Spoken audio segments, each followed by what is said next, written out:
उनकी मर्जी है, एक जगह उतरना है, यहीं से चढ़ना। इसका मतलब खराबपन वहीं छन के जाली में से छन के बाहर आ गया।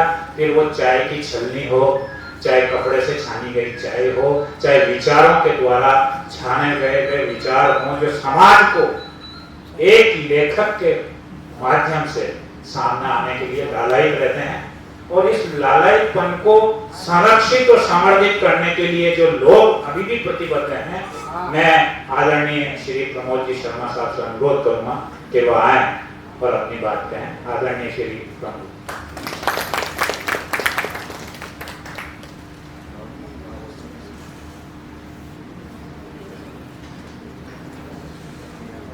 नमस्कार। आदरणीय कल्पित जी, पूजन जी, विजय जी, सुखी और विजय जी, सम्मानित श्रोतागण, तो मेरे को बड़ा संकोच होता है मंच पे बैठने को, अवसर मिला नहीं और ऐसी योग्यता भी नहीं की मंच पे बैठने पर। इनका विजय जी का आग्रह और किशन जी का स्नेह था कि मैं रहूं आपके बीच। और मेरे ख्याल से दिसंबर 21 में हमने जयपुर में एक युवा लेखक सम्मेलन किया था राजस्थानी का। किशन जी उसमें आए थे और मेरे ख्याल से पुस्तकें उसके बाद आनी शुरू हुई। मुझे ऐसे ही याद आता है कि वो मेरी माँ जब नानी के जाते थे छुट्टियों में, तो मेरी दादी वो खड़ी पे पूजन करवाती थी। मेरी चाची जाती है, हमारी माँ जाती है, हमारी बुआ आती जाती, तो वो रोड़ी से बनवाते वो गोबर से छाबड़ी वाबड़ी बनाते, क्या करते उसमें वो मूंग और चावल डाल के वो पूजन कराते, खड़ी पूजन कहते थे। बड़ा वो शगुन होता था कि यात्रा। तो उसमें तो बच्चे थे, कुछ समझ में नहीं आता था क्या होता था। मैं समझता था उसमें मूंग क्यों काम में लेते हैं, है ना? पता नहीं, अब आप लोगों ने सोचा होगा। मैंने सोचा कि ये चावल और मूंग ये क्यों काम में लेते हैं। आप देखेंगे मूंग एक ऐसा अनाज है जो थोड़े से अनुकूलन से ही अंकुरित हो जाता है। मतलब बारिश आ जाए, पानी का थोड़ी सी मिल जाए, तो जैसे अंकुरित अनाज में सबसे पहले मूंग को भिगो दो आप, तो शायद दूसरे दिन ही अंकुरित हो जाता है। तो वह राजस्थान की कहावत है कि तो मूंग उबाल आ गया। तो कृष्ण तक की पहली पुस्तक आई तब उसमें उसके विमोचन में भी आया था, छोटा मुझे ध्यान है। फिर तो इनकी लगातार इतनी पुस्तकें आई, पंच तत्व आई और वो अंतर्दश आई, और ये पुस्तक जब आई तो इन्होंने कहा कि इसका विमोचन हमको जयपुर में करना था।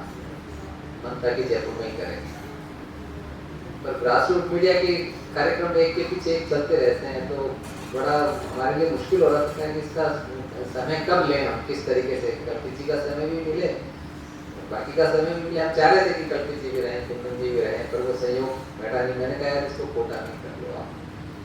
ये एक तो अपने इलाके में क्या होता है कि बाहर सम्मान मिले एक अलग बात है। बिल्कुल जैसे मुझे भी कनाडा में ले जाए और सोने से भी तोल दे, तो मुझे क्या किसने देखा।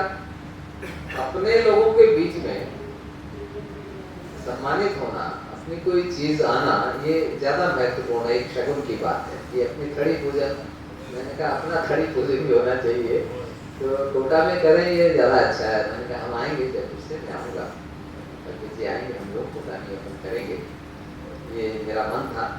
तो आज का बड़ा अवसर है कि किताबें हो रही, किताब मालवी में हो रही है वो, तो यशवंत व्यास हैं, आपने नाम सुना होगा, अमर उजाला के ग्रुप एडिटर हैं, तो मेरे मित्र हैं, वो मालवा के ही हैं।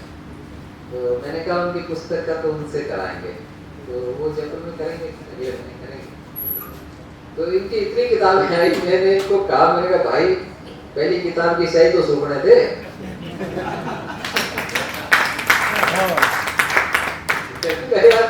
मतलब किसका तो विमोचन करें, किसकी चर्चा करें, कुछ थोड़ा थावस तो ले यार। राजस्थानी में वो हमारे थावस कहते हैं, एक की चाय तो सुगड़े थे, उसकी चाय सूखी नहीं, दूसरी तैयार करिए। परिहास की बात थी। मुझे लगता है कि जैसे वो कई बार सोडा पीते हैं ना, तो उसकी बोतल का जो ढक्कन खोलते तो पहले देखते थे हम, वो क्रिकेट के मैचेस देखते थे, वो जीतते थे तो वो बोतल इलाके से खोलते थे, वो सन्नाटे से ऊपर तक जाता था। मुझे लगता है दिसंबर 2021 में वो कृष्ण प्रणय का ढक्कन खुल गया। क्योंकि एक साथ तो ऐसा कोई सवाल ही नहीं कि ऐसा कोई रचना कोई चाहे तो भी, मतलब कोई किसी को क्या कहे, जॉब पे भी लिखेगी, तेरे को दिन रात किताब लिखनी है तो भी शायद नहीं लिख सकता। तो मुझे लगता है ये बहुत संचित था, ये पूर्व जन्मों का भी रहता है, एक ही जन्म में ऐसा नहीं। क्योंकि मैं जो सोचता हूँ, देखता हूँ, उनका जो व्याप है, उनका जो आध्यात्मिकता है, जो उन्होंने कहा कि इसकी जो ठहराव है, जो गंभीरता है, ये तो प्रेम की बात है, वो तो कोई बात है, तो इनके किशन हो और वहाँ प्रेम की बात न हो, ये कैसे हो सकता है?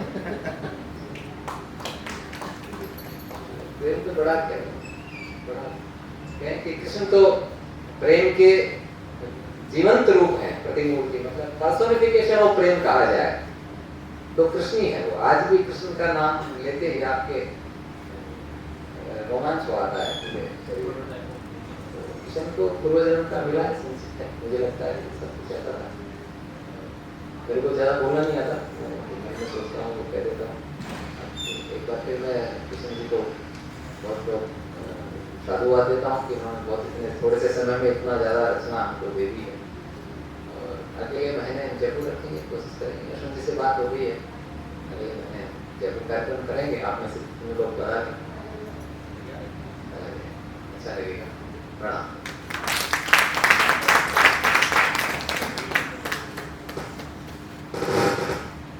धन्यवाद प्रमोद जी, और किशन जी को भी बहुत बहुत अग्रिम बधाई कि जो मालवीय उपन्यास है काम परगाम में मौसर, उसका विमोचन और लोकार्पण अगले महीने जयपुर में होने जा रहा है। ये घोषणा यहाँ पे हमारे लिए भी गर्व की बात है कि हमारे क्षेत्र से एक युवा कवि का, भाई साहब ने बहुत बढ़िया बात की कि जब बोतल खुलती तो एकदम झटके के साथ जब वो जाता है तो सबको रोमांच कर देता है। तो जो कहावत इन्होंने राजस्थानी की कही कि थम, जब बच्चा हाथ पे फेंकता है चारों, अपन कितने खुश होते हैं। फिर दूसरी बार जब कहते हैं कि अरे ये ऐसा कर रहा है, उसको उठाते हैं तो फिर वापस हाथ पे फेंकता है, तब अपन कहते हैं अरे ये वाह। और जब वो घुटलियां चलने के बाद जब खड़ा होता है तो वो रोमांच हो जाता है। और जब उस घुटले के बाद खड़ा होकर पैदल चलने लगता है तो बाजत पेंजनिया, वो भजन मुझे याद आने लगता है। तो पेंजनिया की वो जो उसके बांधे रखते हैं ना पैर में, तो अपने को ऐसा लगता है कि हाँ ये इधर जा रहा है। और वो जब खड़ा होकर उसकी चाल की ध्वनि अपने को ये बता देती है कि ये तेते चल रहा है या थम के चल रहा है। यही साथ किशन प्रणय के साथ है जो भाई अभी बात कही, क्योंकि इनका जो अंदर के भाव हैं वो पेंजनिया के स्वर की तरह चलते चले जा रहे हैं। और वो स्वर इनके साथ आत्मसात होकर शब्दों के माध्यम से इन पन्नों के ऊपर अपना आकार ले रहे हैं। फिर वो चाहे पंचभूत हो या तत्पुरुष हो या फिर ये प्रणय की प्रेयसी, क्योंकि बात बिल्कुल सही कही है कि जहाँ किशन है वहां तो प्रेम है ही सही। क्योंकि कनुप्रिया की बात कृष्ण कल्पी जी ने कही तो वो एकाकी भाव था जो राधा के साथ संवाद हुआ था, लेकिन किशन प्रणय की इस पुस्तक में राधा भी मौजूद है और किशन भी मौजूद है और दोनों ही संवाद करते हैं। ये इस पुस्तक की सबसे बड़ी विशेषता कही जा सकती है। और मैं उन विशेषताओं में आखिर शब्दों का सारथी क्या सोचता है, मैं किशन प्रणय को आमंत्रित कर रहा हूं कि वह आए और अपनी बात करें।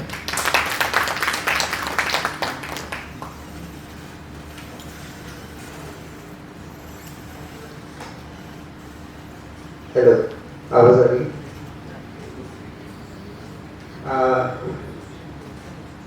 यहाँ उपस्थित सभी साहित्य प्रेमी और जयपुर से पधारे गुरुदेव कृष्ण कपिल जी, प्रमोद जी, उदयपुर से पधारे कुंदन माली जी, और यहाँ के जो संरक्षक और मेरे संयोजक हुकुम विजय सिंह जी, सभी का मैं हार्दिक धन्यवाद करता हूँ। और हमारे जो मंच का संचालन कर रहे हैं विजय जोशी जी, ये मेरे मार्गदर्शक हैं, इनका भी बहुत बहुत धन्यवाद।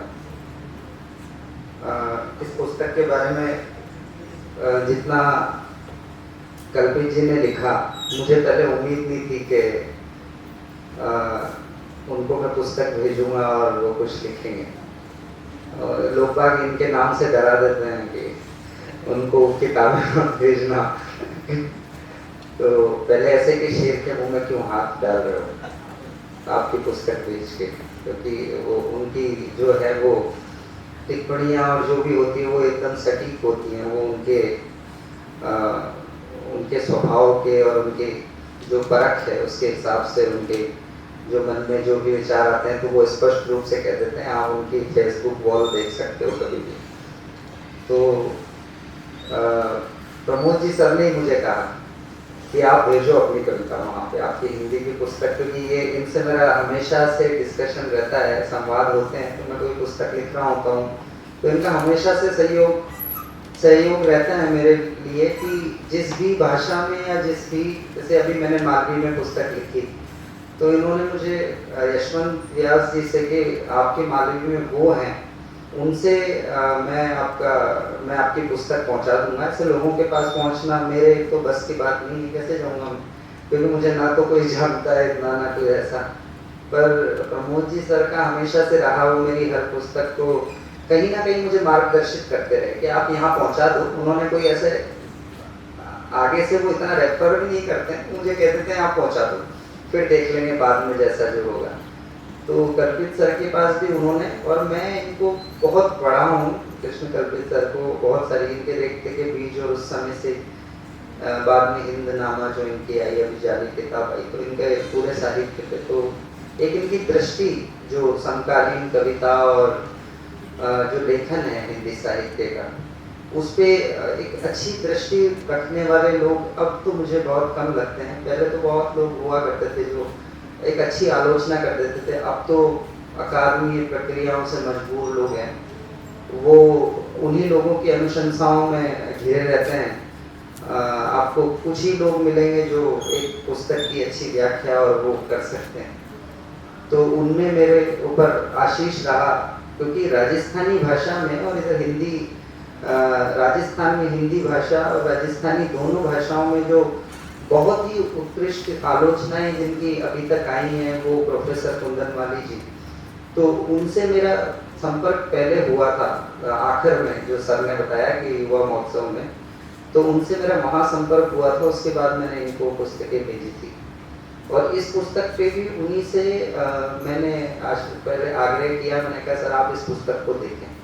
फिर कल्पित जी के पास गई तो दोनों ने इस पुस्तक पर टिप्पणी की, और मुझे बहुत खुशी है कि कुछ चीज़ मैंने लिखी और उस पुस्तक या कृति पर इतने बड़े जो दो आलोचक हैं उन दोनों का आशीष मुझे प्राप्त हुआ, विजय जी का संरक्षण प्राप्त हुआ, और प्रमोद जी का सहयोग वैसे ही रहा जैसा हमेशा रहता है।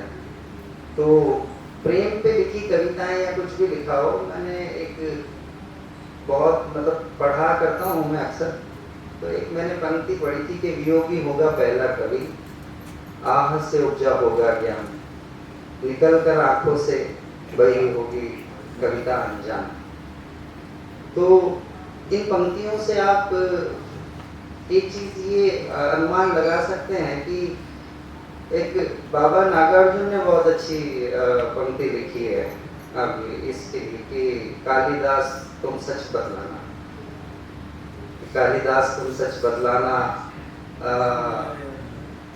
उसकी कि अमल शिखर के उस पे तुम रोया था, यक्ष रोया था या तुम रोए थे। तो उसमें ऐसा है कि वो अभिज्ञान शाकुंतलम जब लिखी गई और उसमें ये अपनी मेघदूत जब लिखा गया और उसमें यक्ष और वो यक्षिणी और दोनों अलग हो जाते हैं, उसमें तो कालिदास जी ने ऐसा वर्णन किया कि आप ऐसा लगेगा कि कालिदास जी स्वयं वहाँ पे वो यक्ष की जगह प्रस्तुत हो रहे हैं। तो यहाँ पे प्रणय की प्रेयसी और ये सारी चीजें जो है ये एक मन में उठने वाले विचार हैं, जो दो विचार एक दूसरे से कॉन्ट्राडिक्ट करते हैं हमेशा। हम देखेंगे कि जीवन में भी दो तरीके के विचार जो हमारे हैं वो एक दूसरे से विभिन्नता रखते हैं।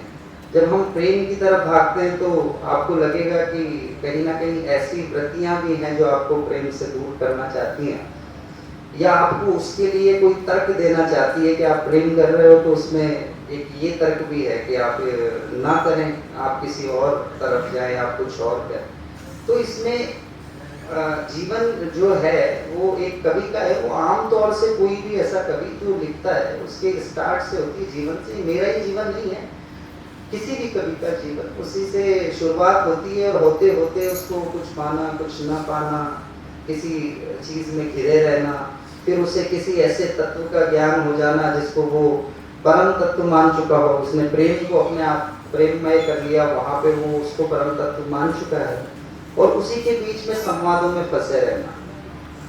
कल्पनाओं में उसे प्रेयसी मिल जाए या वास्तविकता में मिल जाए, वो वहां पे कॉन्ट्राडिक्ट करता है अपने विचारों को, और प्रेम को प्रबल बनाने की जो हमेशा से हुआ है हमारे पुराने साहित्य में भी, वेदों तक में भी प्रेम का महत्व ऐसा बताया है, क्योंकि प्रेम के अलावा कोई भी ऐसा भाव नहीं है जो आपको पागल कर सकता हो। एक आदमी अगर किसी भाव से पागल हो सकता है तो वो प्रेम से हो सकता है।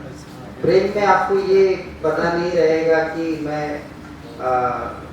कल मैं एक ओशो का बहुत अच्छा सा वो एक वीडियो देख रहा था, उसमें मैंने देखा कि जो दोस्त आपको गाली दे सकता है वो आपका बहुत अच्छा मित्र है, क्योंकि जब आप उसकी गाली स्वीकार कर सकते हो तो आपने उसको पूरे रूप से स्वीकार कर लिया है।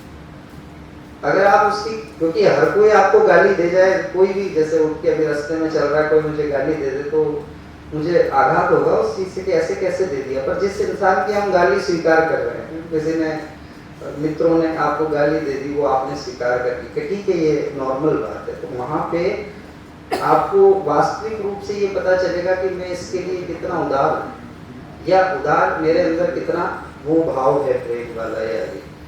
तो ये जो पुस्तक है इसमें भी दो ध्रुव हैं, प्रणय और प्रेयसी, दोनों एक दूसरे से संवादात्मक रूप में आगे बढ़ते हैं, और बढ़ते बढ़ते बढ़ते प्रेम की उत्कंठाएं, प्रेम की अभिलाषाएं, वो सारी चीजें वो अपनी तरफ से प्रस्तुत करता है। प्रेयसी अपनी तरफ से विरोध करती है, सांसारिकता में फंसी हुई है, सांसारिकता से मुक्त होकर अपना समर्पण भी कर देती है। समर्पण करने के बाद प्रेम को पता चलता है कि यार ये समर्पण थोड़ा महंगा पड़ गया, क्योंकि अब मैं नहीं संभाल सकता इस समर्पण को, अब आ गई तो अब मैं क्या करूं, अब वो तो सब कुछ ही छोड़ के आ गई वो सारी चीजें। तो कभी कभी ऐसा होता है कि जिस भाव को हम बहुत ज्यादा शिद्दत से प्राप्त करना चाहते हैं, जब वो हमें मिल जाता है तो हमारा गले की घंटी बजती है कि यार ये क्या हो गया, अब हम है ना इस चीज के साथ नहीं रह सकते। तो अंत हमेशा पश्चाताप पे छोड़ा। मैंने इस पूरी पुस्तक को प्रणय का पश्चाताप और उस पे अंत रूप से उसको पश्चाताप पे छोड़ दिया। वो इसीलिए छोड़ा कि कहीं ना कहीं मुझे इसमें ये जीवन का जो व्यवहारिक दर्शन है वो नजर आता है कि हमें हर संभव भाव की प्राप्ति के बाद में हमेशा पश्चाताप हो जाता है, या तो वो संपूर्ण नहीं होने का या किसी भी तरीके का, भक्ति भाव हो कोई भी भाव हो।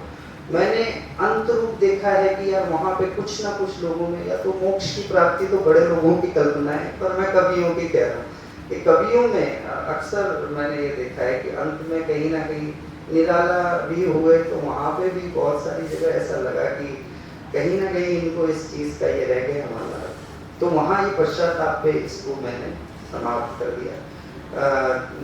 10-12 इसमें अध्याय के रूप में ही कविताएं हैं, आप तो ऐसे सीक्वेंस से इसमें चल सकते हैं और उसमें देख सकते हैं। तो मेरा तो यही प्रयास है कि हिंदी हो, राजस्थानी हो या मालवी हो, जब भी लेखन का कार्य हो तो उसके मूल तत्व से जोड़ लिया जाए। बस लेखन के जो भावनाओं के, संवेदनाओं के जो मूल तत्व है उससे जुड़ लिया जाए। अभी यहाँ पे जो, क्योंकि मुझे पीछे नए लड़के भी दिख रहे हैं पढ़ने वाले और वो सारे आए हैं, तो बस वैसा ही है कि वो भाषाएं मैंने हमेशा देखा है, कोई कई लोग ये कहते हुए मुझे दिखे हैं कि आप हिंदी में लिख रहे हो, फिर राजस्थानी में, फिर मालवी में, फिर इसका, तो ये भाषा तो लेखक का अपना चुनाव है, कवि का अपना चुनाव है। वो जिस भाषा में सोच के लिखे, मतलब उसमें जिस भाषा में उसको विचार आएंगे उसी भाषा में उसका सृजन होगा। और अच्छा है कि मालवी में लिखा है तो मालवी के लोगों के काम आएगी, और आप भी पढ़ सकते हो, कहीं ना कहीं आपको भी उसका लाभ मिलेगा, क्योंकि राजस्थान से जुड़ी हुई है मालवी, ऐसा नहीं है कि उससे इतर है। तो अलग अलग भाषाओं में, और इसमें लिखने वाला ऐसा है कि मेरे विचारों में कहीं ना कहीं अंतर मन में मेरे जो अवचेतन मस्तिष्क है उसमें कहीं ना कहीं मेरे उस क्षेत्र का या उस जगह का वो इम्पैक्ट रह गया हो जो उस समय उस भाषा में आ गया हो। तो इस वजह से ये वाली पुस्तक भी आ गई। आभार आपका सर कि आपने कहा कि भाई इसका वो सब होगा। बाकी आप सब आए, बहुत बहुत मैं इसके लिए आपका शुक्रगुजार हूँ। आप सब लोग जो भी हैं यहाँ पे बड़े, वो सब आशीर्वाद देते जाए कि मैं आगे भी ऐसे ही लिखता रहूँ और सृजन के पथ पर अग्रसर रहूँ। धन्यवाद सर।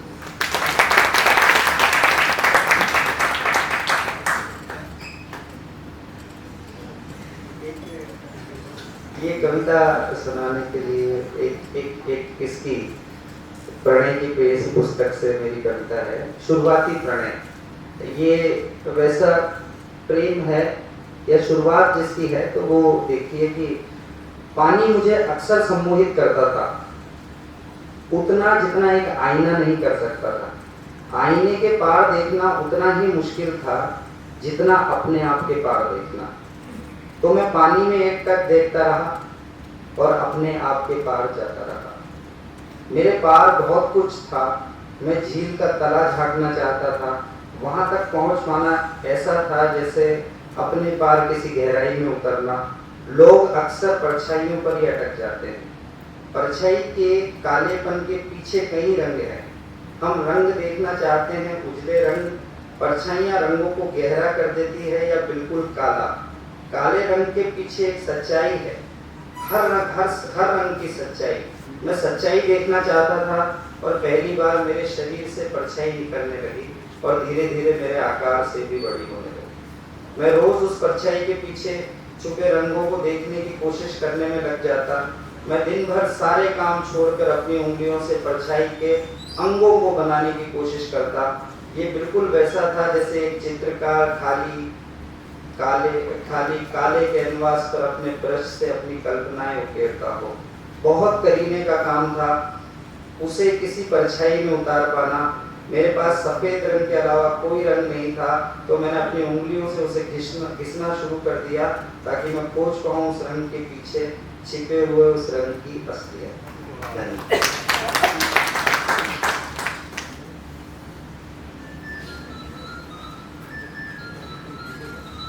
अब तक आपको दोनों भाव स्पष्ट हो चुके होंगे। कल्पित जी ने कहा था कि इसके शीर्षक पूरी एक कथा कहते हैं।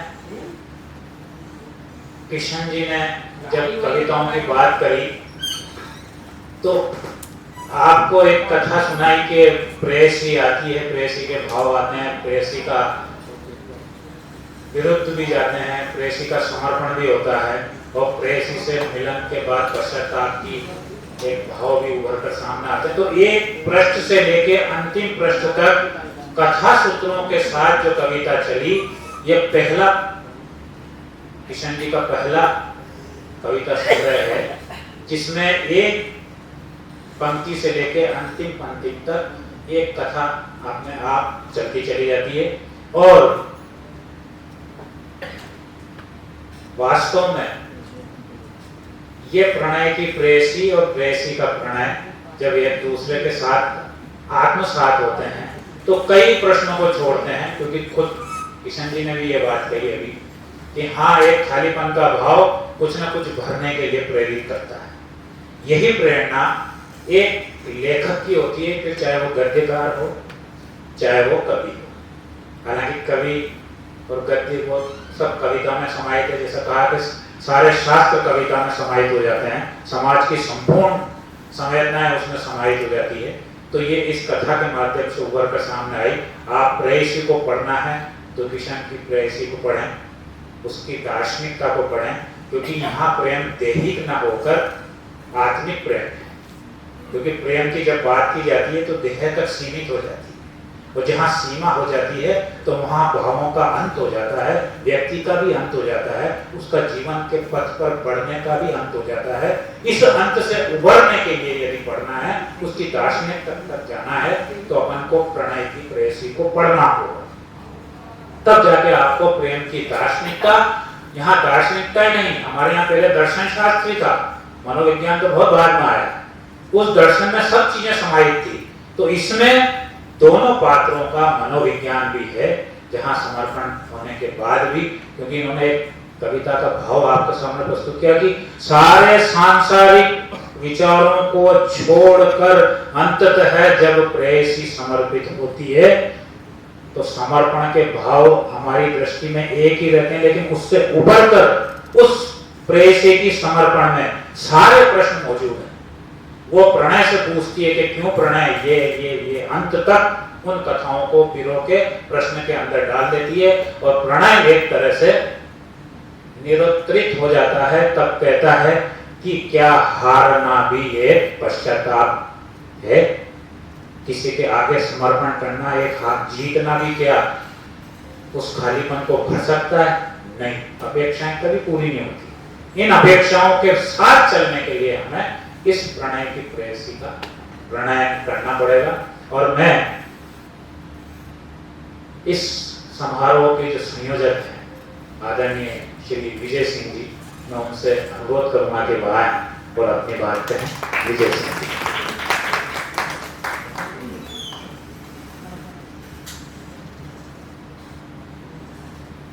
मंच पर विराजमान प्रख्यात कवि, दिग्गज उपन्यासकार रेस्पेक्टेड कृष्ण कार्तिक जी,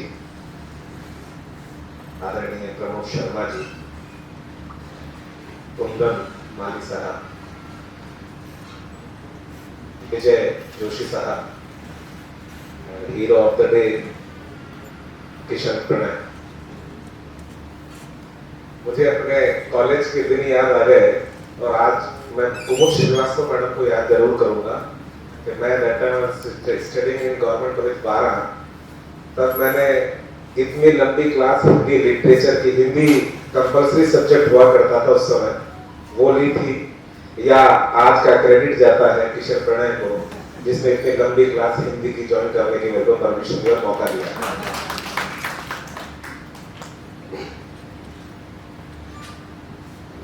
दुनिया में सबसे पावरफुल इंस्टिंक्ट अगर कोई मानी गई है, या सर्वश्रेष्ठ अगर कोई युक्ति मानी गई है, वो है विचार की शक्ति।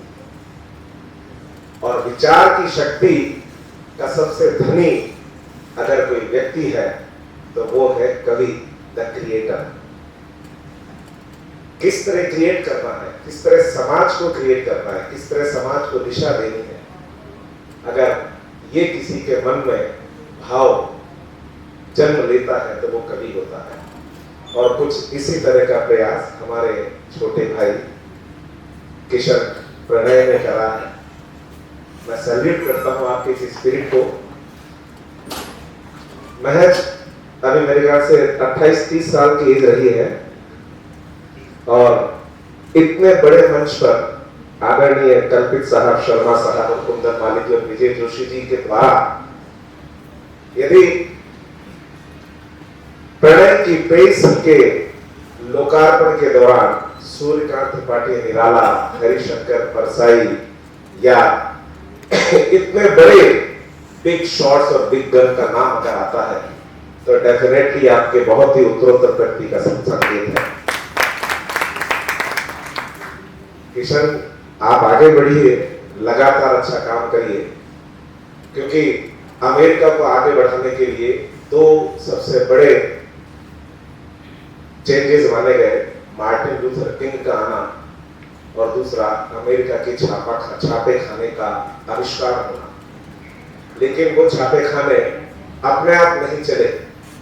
आज अमेरिका दुनिया का सिरमौर है, तो उसको चलाने वाले वहां के ग्रेट पॉलिटिकल पर्सन थे, जिनके मन में कुछ इस तरह का इनोवेटिव आइडियाज थे, क्योंकि ये कपोल कल्पित बातें नहीं थी। ये कलम के उन धनी, उन ग्रेट पर्सनल व्यक्ति को सैल्यूट था जिनके मन में विचार आया और इस तरह लगातार किसी भी देश को आगे बढ़ाते चले गए। 2-3-4 चीजें जो मैंने